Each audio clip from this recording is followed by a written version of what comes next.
두 번째 키워드는 가처분 신청입니다. 법률 용어죠. 이준석 국민의힘 당대표가 지금 전국 순회를 하고 있는데 국민의힘은 지금 지도부 개편 논의가 한창입니다. 이제 비대위 체제로 가겠다는 건 확정을 지었고요. 이 비대위의 정체성이 어떻게 될 것이냐를 두고 여러 얘기들이 오가고 있는데 이준석 국민의힘 대표는 비대위 체제로 가는 과정에서의 절차적 문제를 지적하면서 법적인 구제, 그러니까 가처분 신청을 통해서 구제 방안을 찾아보겠다라는 방침을 대내외에 밝힌 것으로 알려졌습니다. 관련한 기사도 살펴보도록 하겠습니다. 매일경제 6면에서 다뤘는데요. 이번 국민의힘 비대위가 관리형이냐 혁신형이냐 구성을 두고 국민의힘 내부에서도 이렇다 할 방향, 일관된 방향을 찾지 못하고 있다고 전하고 있습니다. 관련 영상 보고 이야기 이어가겠습니다. 당이 비상 상황입니다. 당 대표가 당원권 정지 6개월의 징계를 받고 있고 또 최고위원 네 분께서 사퇴 의사를 표명함으로써 업무를 할 수 없는 그런 상황에 이르렀습니다. 이러한 비정상적 상황을 우리가 결단을 내려서 수습을 해야 된다 이렇게 생각합니다. 무엇이 당을 위한 일이고 윤석열 정부를 위한 일이고 그리고 앞으로의 그런 선거를 위해서 우리가 어떠한 결정을 해야 되는 것인지에 대해서 결단을 내려주셔야 된다 이렇게 생각합니다. 당이 처한 현 상황이 당의 비상 상황에 해당한다라고 판단을 했습니다. 검일 심의 작성 및 작성한 당헌 개정안을 빠른 시일 내, 즉 8월 9일 날 전국위원회를 소집해서 의결하도록 하겠습니다. 네, 국민의힘 비상대책위원회는 이르면 이번 주 안에 출범을 하게 될 것으로 예상이 되고 있습니다. 비대위원장 그동안 하마평들이 계속해서 나왔었는데 5선 중진이죠. 주호영 국민의힘 의원이 비대위원장을 받을 가능성이 가장 큰 것으로 정치권에선 평가하고 있습니다. 비대위 성격에 대한 노선 정리, 이 부분은 아직 되지가 않은 것 같죠. 최경철 위원님, 비대위의 정체성 어떤 방향으로 논의되고 있고 결국 어떤 가닥을 잡을 것으로 예상하고 계신가요? 주호영 의원이 다선 의원이기 때문에 그냥 뭐 관리형으로 끝나기는 어려울 것 같고 당의 체질을 좀 바꾸면서도 전당대회를 좀 성대하게 치러서 충분한 컨벤션 효과를 누리면서 당이 새로운 도약을 할 수 있는 그러한 발판을 만들자는 그러한 혁신형 비대위가 될 것으로 보입니다.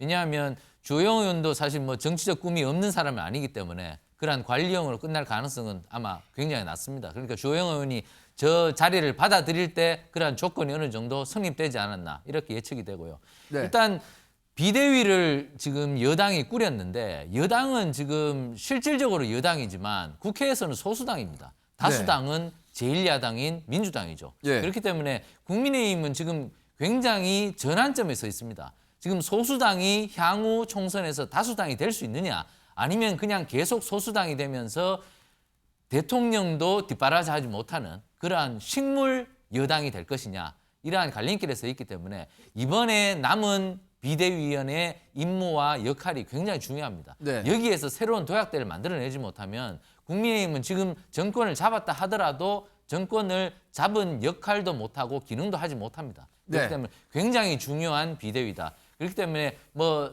이준석 대표가 지금 여러 가지 법적인 조치를 한다고 하지만 여당의 지지자들은 이준석 대표를 아마 지지할 가능성이 아마 없을 겁니다. 왜냐하면 여당이 앞으로 나갈 방향을 본다면 이준석 대표는 대의를 위해서 소위를 희생해야 된다는 그런 여당 지지자들의 컨센서스가 아마 모아질 것이기 때문에 어쨌든 주호영 대표는 혁신형 비대위를 통해서 당이 진정 어린 여당으로서의 역할을 할 수 있는 수준까지 끌어올려야 된다. 지금은 사실 뭐 여당이라고 해봐야 여당 역할을 제대로 못하기 때문에 지금 비대위 역할은 굉장히 중요하다고 할 수밖에 없겠습니다. 네, 홍석준 의원님, 예, 국민의힘 소식이니까 의원님께 좀 더 여쭙겠습니다.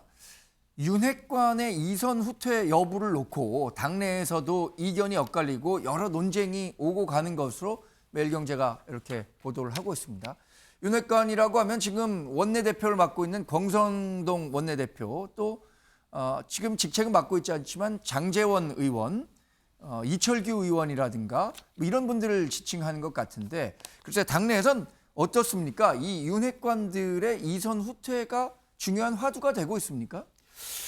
그 윤핵관이란 사실 용어도 그 이준석 그 대표가 이제 만든 용어인데 사실은 과연 이제 그 언제부터 윤석열 대통령의 어떤 선거 과정에서 도왔느냐 뭐 이런 걸로 하면 사실은 누가 윤핵관이냐 이런 것도 사실은 좀 애매모호한 그런 면이 있습니다. 방금 말씀하신 세 분이 뭐 대표적인 뭐 분이라고 볼 수는 있겠지만 그러나 그 이외에도 사실은 이제 많이 있는 건데 과연 이제 그분들이 이제 이선으로 후퇴해야 된다 이런 의견도 분명히 있습니다만은 그러나 또 이제 그분들을 빼고 특히 또 윤석열 대통령과 가까운 분들을 빼면 어떻게 당이 이제 윤석열 정부를 이제 이제 지원을 하고 같이 호흡을 맞추겠는 이런 어떤 의견도 분명히 많이 있는 상황입니다. 그러나 네. 이번 비대위를 놓고 봤을 때는 지금 이제 권성동 대표가 원내 대표를 계속해서 이제 유지를 하는 상황이라면 네. 비대위원장은 좀 소위 말하는 윤핵관하고는 좀 거리를 두는 것이 당 전체를 위해서 특히 당의 어떤 외연이라든지 국민의 어떤 지지를 획득하는 차원에서는 바람직하지 않겠느냐 이런 어떤 생각이 이제 다수 있는 것이 사실입니다. 그래서 정진석 국회 부의장이라든지 이렇게 현재 윤석열 대통령하고 가깝다고 평가하시는 분들이 스스로 네. 고사하고 있는 그런 좀 상황이라고 보겠습니다. 네. 서울신문 사면도 주호영 의원이 비대위원장을 맡을 것이 유력하다는 기사를 싣고 있는데요. 관건은 전당대회를 아주 조기에 실시할 것이냐 아니면 연말 연초까지 이 비대위원회를 체제를 유지하면서 시간을 좀 번 후에 개최할 것이냐를 두고는 이견이 좀 있다고 전하고 있는데요. 윤경호 의원님, 조기 전대와 연말 연초 전대 이 국민의힘에서 고민하고 있는 건 무엇일까요? 이준석 전 대표의 복귀를 허용할 거냐 말 거냐 이거 아닐까요? 예. 관심은. 그러나 내심은 복귀를 허용하고 싶지 않겠죠. 네. 저는 비대위를 누가 만드냐, 비대위의 성격이 뭐냐 이게 과연 국민의 관심일까? 저는 그렇게 보지 않습니다. 지금 집권당이 뭐 다수당은 아니지만 어찌됐든 집권 여당이 네. 대통령의 지지율 추락과 함께 새 정부 출범 직후에 이렇게 혼란에 빠져 있는데 이걸 정비해서 새롭게 지도부를 구성하겠다. 그러면 그 지도부는 친윤 세력으로 네. 그냥 꾸릴 것이냐 아니면 친윤 세력과 별로 상관이 없더라도 국민들에게 뭔가 기대를 안겨줄 수 있는 쪽으로 끌릴 것이냐. 그게 바로 저는 혁신이 아닐까 싶어요. 만약에 친윤 쪽으로 그냥 간다면 네. 그 혁신이 아니죠. 그거는 어떻게 보면 친윤이 아닌 지도부를 밀어내버리고 좀 심하게 얘기하면 친이 쿠데타를 일으킨 거일 수도 있는 거죠. 네. 처음에 출발은 그런 의도를 가지고 했는지 아닌지 규명이 안 됩니다. 이를테면 뭐 이준석 전 대표와의 내홍, 뭐 당원권 정지, 뭐 그 출발은 성상납 비리, 뭐 의혹, 뭐 이런 거였죠. 네. 그러다가 증거인멸 교사, 뭐 이렇게 또 물이 타지다가 결국은 하여튼 그걸로 출발을 했는데 나중에 활용점정 정말 물을 끼얹어 버린 건 윤석열 대통령이 당의 직무대행을 하고 있는 권성동 대표에게 보낸 내부 총질이라는 그 문자잖아요. 네. 결국 그게 촉발이 됐지만 결국 궁극적으로 귀착은 그러면 친윤 지도부를 다시 만들 거냐 예. 아니면 정말 냉정하게 국민으로부터 신망을 얻을 수 있는 혁신 지도부를 만들 거냐. 저는 그게 국민들이 보고 있는 관점의 포인트지. 네. 지금 비대위원장을 누가 할까? 비대위의 성격이 관리형이냐 혁신형이냐. 그건 별로 중요하지 않을 것 같고요. 네. 그런 점에서 비대위가 짧아야 되냐 길어야 되느냐. 당연히 비대위라는 건 짧게 가야죠. 짧게 네. 끝내고 집권당이 집권당으로서 모습을 갖추려면 빨리 새로운 지도부를 구성을 해야 되는 게 그게 맞는 길이 아닐까 싶습니다. 네. 이 때문에 차기 당권을 노리고 있는 김기현 전 원내대표라든가 안철수 의원 이런 의원들은 비상대책위원회는 짧게 가져가고 조기 전대를 해서 새로운 대표를 뽑자는 의견을 계속해서 제기하고 있는 것으로 알려졌습니다. 이준석 국민의힘 대표는 어떤 반응을 내놓고 있을까요? 국민일보에서 보도한 내용을 함께 살펴보도록 하겠습니다. 이준석 국민의힘 대표는 반드시 이번 비상대책위원회 출범과 관련한 과정에 법적 문제를 제기해서 가처분 신청을 내겠다라는 의사를 지지자들에게 전달한 것으로 확인됐습니다. 지지자들도 집단 소송을 통해서 이 절차적 문제를 제기할 가능성이 큰데요. 관련 영상 보고 이야기 이어가겠습니다. 이준석 대표를 쫓아내는 편법으로 비대위를 하게 되면 우리 당의 운명이 법원으로 간다. 이준석 대표는 자기 방어 차원에서 대응을 안 할 수가 없고, 그러면 당내 파워 싸움이 지속적으로 멈추지 않는다, 계속된다는 거예요. 가처분을 하려고 하겠죠. 네. 왜냐하면 지금 그 법률가들이 볼 때 이 가처분, 이번 가처분은 거의 받아들일 가능성이 되게 높아 보이니까요. 정미경 최고위원 또 하태경 의원 비교적 이준석 대표와 가까운 친이계 인사로 평가가 되고 있죠. 가처분 신청과 관련한 내용들에 힘을 실어주는 발언들을 쏟아냈는데요.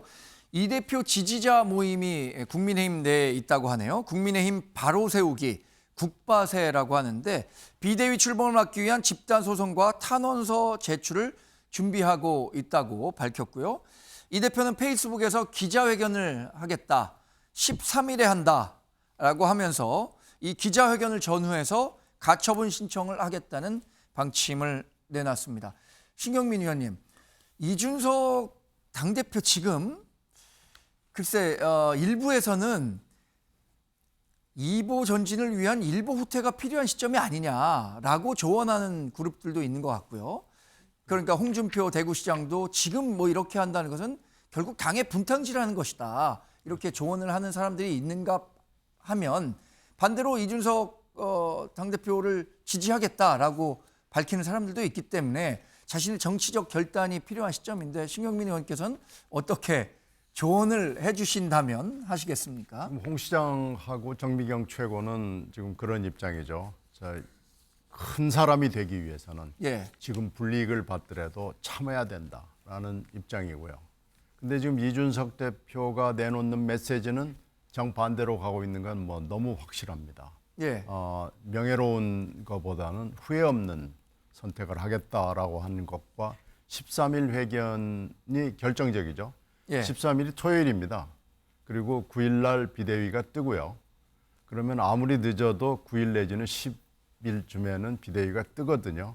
그러니까 13일이 토요일이니까 12일 날 내지는 그 다음 주 월요일 날은 가처분 신청을 하겠다는 거죠. 어쩌면 비대위 구성이 어떻게 되는지 그렇죠. 그거 이런 보는 부분들을 거죠. 보고 조금 더 보겠죠. 시간을 보고 판단하겠다라는 네, 근데 의미도 담고 있을까요? 근데 비대위 구성은 뭐 그렇게 신경 쓸 것 같지는 않아요. 누가 비대위원장이 되건 비대위원들이 누가 되건 하는 게 중요한 것 같지는 않습니다. 이미 권성동 지금 직대죠. 직대는 비대위원으로 들어가게 돼 있잖아요. 당연직으로. 그러니까 그런 거 저런 걸 봤을 때 비대위 구성에 대해서는 별로 신경을 쓸 필요는 없을 것 같고요. 지금 이 정도 되면은 누군가 결정적인 멘토가 나서서 그러면 안 돼라고 브레이크를 밟지 않는 한 금요일 내지는 그 다음 주 월요일에는 가처분 신청으로 들어가는 거고요. 가처분 신청은 들어가는 날로부터 일주일 안에 대개 결론이 납니다.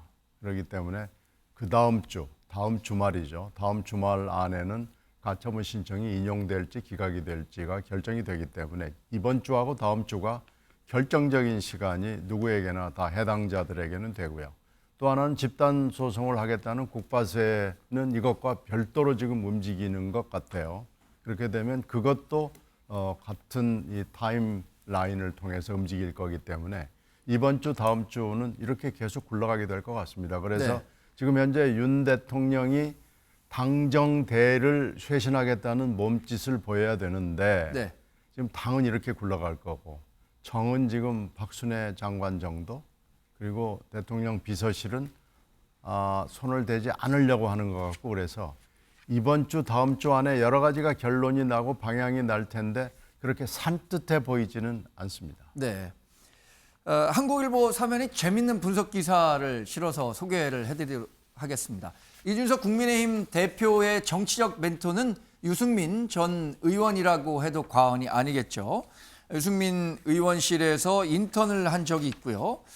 이후에도 유승민 전 의원과는 상당히 애정 관계가 두터운 점을 많이 과시하기도 했었는데 유승민 전 의원 2015년에 박근혜 전 대통령으로부터 배신의 정치는 국민이 심판해달라는 대상이 되면서 배신자로 낙인 찍힌 이후에 지금까지 굉장히 정치적 고난의 길을 걷고 있죠. 그래서 배신 낙인 유승민과는 다른 길을 택한 이준석의 결사항전은 성공할 수 있을까라고 기사를 실었습니다. 홍석준 의원님, 이 기사 어떻게 보셨어요?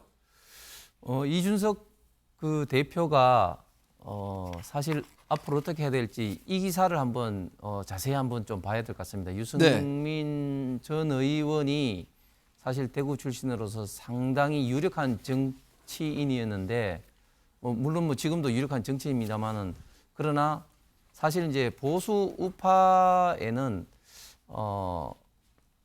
굉장히 대의 명분을 좀 중요시 여깁니다. 당을 특히 그 정부에 대해서 배신 내지는 자기 이익을 쫓았다고 평가를 받으면 그 정치인은 오랫동안 그런 어떤 낙인에서 사실은 벗어나기 힘든데 지금 이준석 대표는 유승민 전 의원의 좀 사례를 굉장히 좀 참고를 좀 해야 된다. 네, 참고를 해야 된다는 점은 유승민의 길을 가면 정치적 재기가 어려울 수도 있다라고 보시는 물론 건가요? 이제 유승민 의원보다는 이준석 대표가 굉장히 좀 전과하기 때문에 앞으로 어떤 일이 일어날지는 모르겠습니다만 예. 그러나 그런 사례를 반드시 참고를 좀 해야 되는 게 사실 이제 대의 명분에서 가장 중요한 게 이제 나라와 특히 당을 위해서 좀 헌신하고 좀 책임지는 자세를 보여야 되는데 네. 이런 당을 대상으로 해서 본인은 물론 개인적으로 억울하지만 그러나 이렇게 소송으로 사법부에 힘을 빌린다는 자체가 당의 지지자, 보수 우파 지지자로부터 결코 이제 인정을 못 받게 되는 것이고 네. 또 사실상 가처분 신청을 해도 사실 얻을 게 사실은 별로 없습니다. 예. 제가 볼 때는 이길 가능성도 어차피 이런 절차가 의총이라든지 최고의결이라든지 특히 상임 전국이 이런 어떤 모든 절차를 밟아서 지금 진행 중에 있는 상황이라서 네. 당의 어떤 합법적인 절차 문제를 사법부가 이런 뒤집기는 사실상 굉장히 어렵고 예. 그다음에 냉정하게 생각하면 이준석 대표가 과연 비대위의 가처분을 통해서 얻을 게 뭐냐. 예. 물론 좀 뭐 자존심을 세울 수는 있겠습니다만은 본인의 임기는 이미 다 돼갑니다. 네. 그래서 비대위가 하지 않다더라도 당헌권 6개월 정지 이후에 본인이 오는 것은 불과 시간도 별로 되지도 않는 거죠. 예. 그 짧은 당대표 임기를 위해서 이런 식으로 당 전반적인 어떤 지지 세력을 잃을 수 있는 예. 이런 가처분 신청은 제가 볼 때는 당을 위해서나 또 특히 이준석 대표를 위해서도 바람직하지 않다고 생각을 합니다. 최경철 의원님, 지금 홍석준 의원 설명한 것처럼 당이 이 당원 당규에 정한 절차에 따라서 비대위 체제로 전환하겠다라는 정치적 결정을 내렸는데 이것을 이제 법원으로 가져가서 가처분 신청을 통해서 브레이크를 걸겠다. 이게 이준석 대표의 보관이잖아요. 이게 법원에서 이런 정치적 사안에 대해서 쉽게 다른 판단을 낼 수 있을까요? 법원이 주로 그런 판단을 잘 안 내리려고 하는 대표적 영향이 1번이 정당이고 네. 두 번째가 종교단체죠. 예. 종교단체나 정당에서 다투는 문제는 그 안에서 해결을 해라. 예. 왜냐하면 그 울타리 밖으로 나와서 법원이 심판할 만큼 그 사안이 국민적인 이해관계와 중차대하게 연결돼 있지 않거든요. 네. 그러니까 법원은 여태까지 이런 사안에 대해서는 굉장히 신중한 태도를 유지해 왔습니다. 네. 교회나 정당에 대해서는. 그러한 뭐 판례를 본다면 물론 법원이 뭐 어떤 판사님은 그렇게 결정을 내릴 수도 있겠죠. 가처분 예. 신청을 인용하거나. 하지만 여태까지의 관행이라든가 사회적 상례 그리고 국민적 상식을 본다면 정당이나 종교단체의 문제는 내부에서 서로가 협의와 타협으로 이끌어내는 것이 맞겠죠. 근데 이준석 대표는 지금 그 길을 가지 않고 끝까지 법으로 한번 해보겠다는 것인데 네. 정당이라는 것은 생각이 같은 사람들이 모여있는 단체입니다. 예. 정당은 그래서 생각이 다르면 나가면 됩니다. 탈당을 해서 자기가 생각이 같은 사람 모아서 뭐 국바세도 있지 않습니까? 네. 국바세 100명을 모으든지 5,000명을 모으든지 새로운 정당을 만들어서 자기가 대표하면 됩니다. 예. 근데 굳이 국민의힘에서 나는 당신하고 생각이 달라서 당신 좀 대표 이제 그만했으면 좋겠어 이렇게 통보가 왔는데 굳이 이렇게 정치의 사법화에 대해서 굉장히 문제점 지적이 많은데도 불구하고 네. 이렇게 정치를 사법화의 영역으로 또 끌고 가야 하겠느냐. 국민적 상식으로는 납득하기 어렵다는 것이죠. 네. 이준석 대표가 나이가 이제 30대 후반밖에 안 됩니다. 네. 나이가 30대 후반밖에 안 된다면 앞으로 정치를 할 날이 굉장히 많이 남았는데 예. 굳이 이런 비상식적인 판단을 해야 하는지 저는 앞으로 이준석 대표가 앞날이 창창한데 조금 더 생각을 해본다면 생각이 다르다면 탈당을 해서 새로운 자신의 정치적 영역을 개척하든지 아니면 이번에 백의종군 하겠습니다. 예. 좀 더 배우고 하겠습니다. 이런 자세를 보여서 앞으로 더 큰 정치인으로 자라든지 이러한 선택을 했으면 좋을 텐데 이렇게 정치의 문제를 굳이 사법의 영역을 끌고 간다는 것은 조금 납득하기 어렵지 않느냐. 좀 더 큰 네. 정치를 하셨으면 좋겠다는 것이 아마 국민의힘 지지자들의 바람이고 이준석 대표를 사랑하는 그리고 작년 6월 전당대회에서 젊은 정치인을 뽑아줬던 많은 당원들의 바람이기도 할 겁니다. 네. 정치 전문가, 정치학자들이 최근에 우리 사회에서 정치의 사법화, 그러니까 정치 문제를 법적으로 갖고 가서 법 테두리 내에서 해결하겠다라고 하는 것들이 한국 정치에 고착화되고 있다 이런 평가들을 많이 내리고 있는데 이 정당 문제도 가처분 신청을 통해서 해결하려고 하는 조치가 어떤 평가를 받을지도 좀 관심입니다. 마지막으로 유승민 전 의원이 이 8월 13일에 기자회견을 하겠다고 한 이준석 대표를 응원하는 메시지를 실었다고 하는데 어떤 내용인지 한번 살펴볼까요?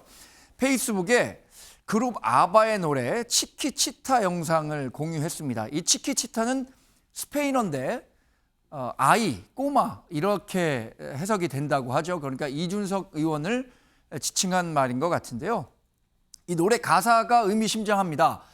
항상 당당했던 너인데 깃털 하나가 부러진 것만 같다라고 표현을 했고요. 또 예전처럼 다시 한번 도전해보는 거야. 새로운 노래를 불러줘. 이런 가사 내용을 담고 있다고 하는데 유 전 의원이 궁지에 몰려있는 이 대표를 응원한 것 아니냐라는 분석들이 정치권에서 나오고 있습니다.